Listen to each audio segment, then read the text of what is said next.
Bob Rudd. I live in Mondovi, Wisconsin, and I'm a farmer. And I wouldn't be here if it wasn't for an AED.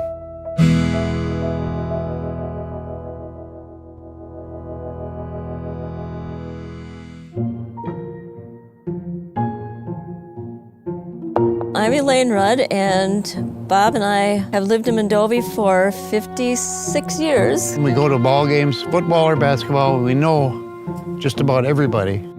I wouldn't want to live anyplace else. We have 3 children and 10 grandchildren and 4 great-grandchildren. And so we do a lot of family things together with sports, basketball, baseball, and rodeo. And football. And football. Bob, the man that everyone knows, he was at all of my sporting events, all of my games. Yeah, he's just been there for everything. Bob and Elaine, I've known for probably at least 20 years. And, you know, they treat you like family.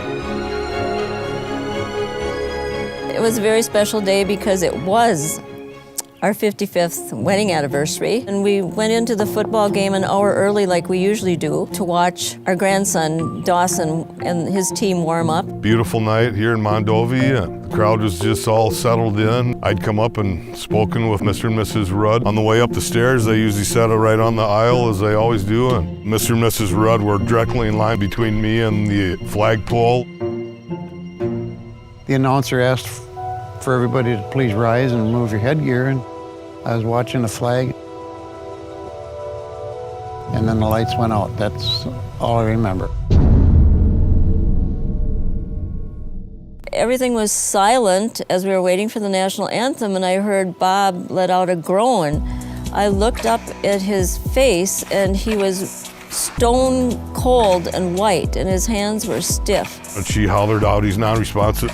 And then I went down there just as fast as I could. And Elaine was holding on to him, and we just laid him down on the grandstand seating there so could have a good place to do CPR on him. I knew he needed an AED to come back to life. Elaine was barking out, "We need the AED, we need an AED as fast as possible." Track coach had to run where they had an AED.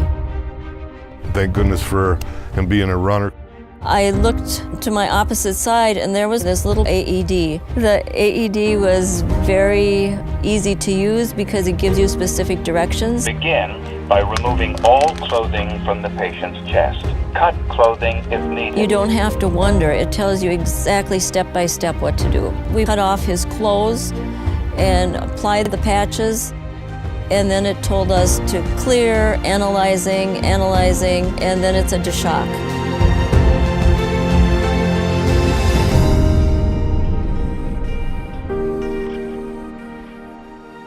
It did that about 3 times, clear and shock and analyze. 2 other men and a couple women helped us carry him down those 8 bleachers into the ambulance for the transport to the hospital. The neurologist had a grin on his face as we talked around Bob. As he was lying there listening to us, he couldn't respond to us because he was intubated, but he could use his hands to participate in our conversations. And so it was an amazing, peaceful time to know that his mind was not affected. I'm just very grateful that it happened when it did and that he did have an AED. The day when Bob got home, one of the grandchildren said, "So Grandpa, how old are you now?" And he said, "I'm really only 1 month old because I came back to life." I feel great. I'm back doing everything I did before. We farm. I cut a lot of wood. Go up to the hunting cabin, deer hunt. Mowing lawn. He drives for the Amish. I feel that every day is a blessing. We've had a second chance at life. Having an AED in your workplace or in your life wherever you are is vitally important. When we go to any events, I make a point of asking them if they have an AED and where it's located, because without that, Bob wouldn't be here. You have to have that electrical power from an AED when you have a cardiac arrest. My grandpa, he had the biggest man in the whole area during that game, pounding on his chest, and he wasn't going to wake up if the AED wasn't there. That miracle machine brought him back to life. Just grateful to be alive. Many people will say it takes a community to raise a child. And we say it takes a community to save a grandpa's life. I wouldn't be here if it wasn't for that machine. Not a doubt in my mind. For the AED, I would not be here.